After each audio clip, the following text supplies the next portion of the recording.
Captain's Log, Stardate 8130.3. Spelljammer on training mission to Gamma Hydra. Section 14. Coordinates 2287-4. Approaching Doom Space. All systems functioning. GameMasters here, and we're back in my Jeep because it's the most ship-like location I could find, and we have our review copy in for Spelljammer, and today's video is a dive into checking out the second of 3 books included in the box set, Boo's Astral Menagerie, also known as The Wrath of Boo, also known as Boo's Monster Manual, because really, that's exactly what this book is. A no-frills, full-thrill chunk of monsters and creatures for you to use to populate your Spelljammer campaign. As always, I want to start off with the disclaimer. Squeak, squeak. Translation. You're on Boo's turf now, you world hugger. Unless you want a hamster knuckle sandwich, you'd better watch where you're spelljamming. And before you blow up a nautiloid, make sure there are no space hamsters aboard it. Otherwise, prepare to face the Wrath of Boo. In all, there are 39 monsters and creatures, with many of them having multiple versions. For example, the Astral Elves depicted include 5 different types, thrusting our total number of creatures up to 72. The first few pages talk about astral variants of creatures, and specifically mentions to take a look at the monster manual, as many of the things found in there can also be used readily for the spelljamming setting. Creatures like angels, demons, Umber Hulks, Aboleths, and Giants are also suggested. It also states that it is perfectly fine to convert any terrestrial creature into a Wildspace dwelling variant by simply giving it the unusual nature trait, which makes it so that a creature doesn't require air to breathe. The next page has each of the creatures in here broken down by CR rating, and one of the bigger complaints that I have, again, is that in this book, there's no index. In fact, there's not an index in any of the 3 books, but I digress. The next 2 pages cover astral encounters, 2 pages worth of random tables as to what your characters may face in certain places. There is a wild space encounter, an astral sea encounter, and ship encounters. One of the things that is rather neat about these tables is something called attitude. This is the overall demeanor of the crew or entity encountered.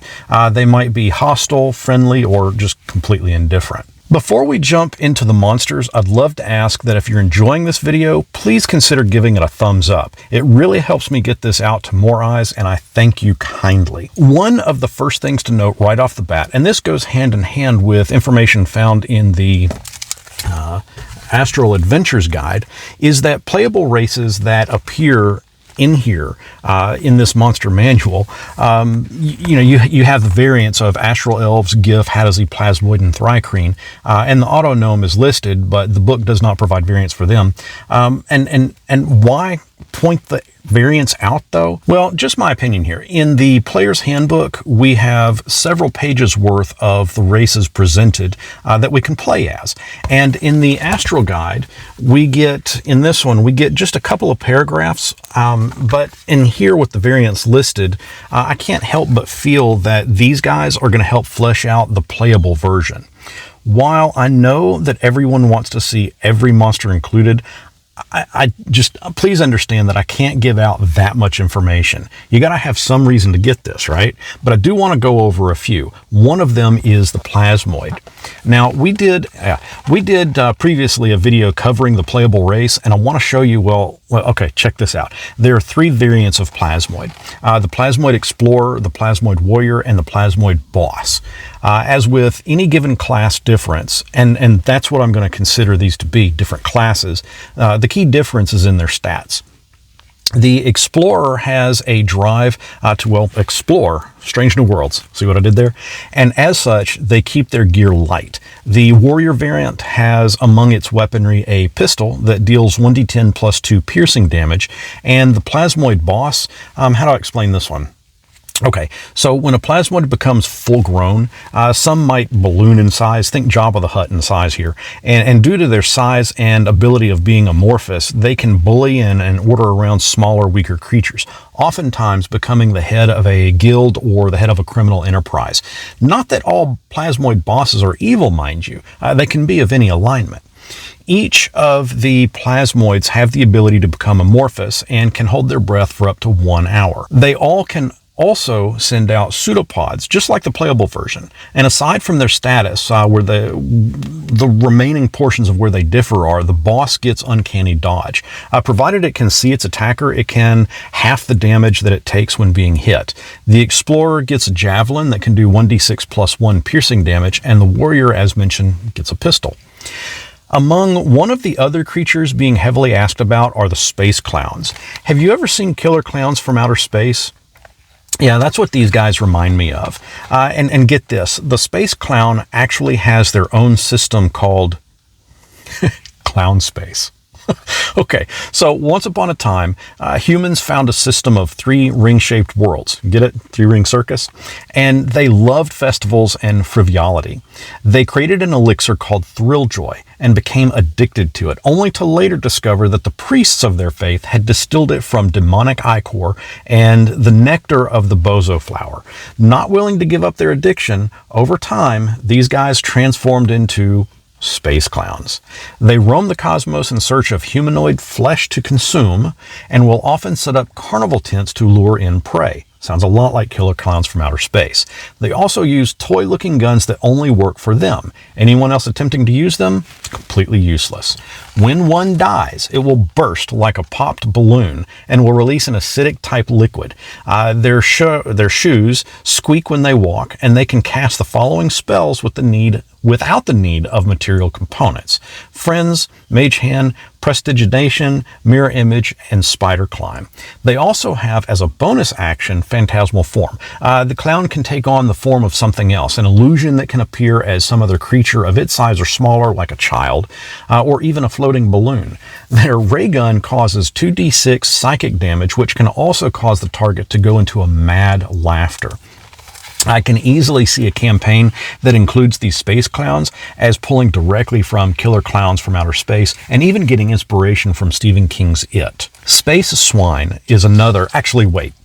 I have a better idea for that creature. Subscribe so you don't miss that video when it comes out. There is so much in here, from solar dragons to lunar dragons to the cosmic horror, and that one would be a great fit for any horror-based Cthulhu spelljamming session, to the Dohwar. Okay, the Dohwar. These guys are like penguins, but they're secretly merchants that deal in the underground dark alley markets. They stand about 3 feet tall and communicate via a form of telepathy that they call merging. Basically, 2 of them are connected and will communicate with a third willing creature. Again, telepathically. They can also cast Detect Thoughts without the need of material components. Oh, and you have the space hamsters. This is exactly what Boo is. This little one right here. What's Boo? Well, if you don't know, that's a good long video all into itself. The short version, Boo is a hamster and a faithful companion of a ranger right here named Minsk. There's speculation wondering if Boo is just a regular hamster and if the furry thing's adventures are just kind of tales that are all taking place in Minsk's mind. But, well, like I said, there's a lot more to it. That's for a completely different video, though. The space hamster comes in 2 sizes. Giant, which is a large beast, and regular size, which is the size of, well, one of our terrestrial hamsters. Space hamsters are smart and quite intelligent, with the giant variety being able to bite for 2d4 plus 2 damage, and the smaller ones possibly having been trained to go for the eyes, in which they will go for the eyes and do 1d6 plus 5 piercing damage and cause the target to be blinded until the start of the hamster's next turn. The Starlight Apparition. Actually, I think I'm probably going a little too far here. I can't give everything away. We recently did a sneak peek, first look at all 3 books, and if you'd like to see that live stream, now recording, check out this video. Coming up in the next few days is my next video, Spelljammer III, The Search for Minsk. See what I did there? Where we dive deep into the 3rd book, Light of Xeraxis. So be sure to subscribe, and until next our paths cross, may the space clowns not turn you into a ball of cotton candy.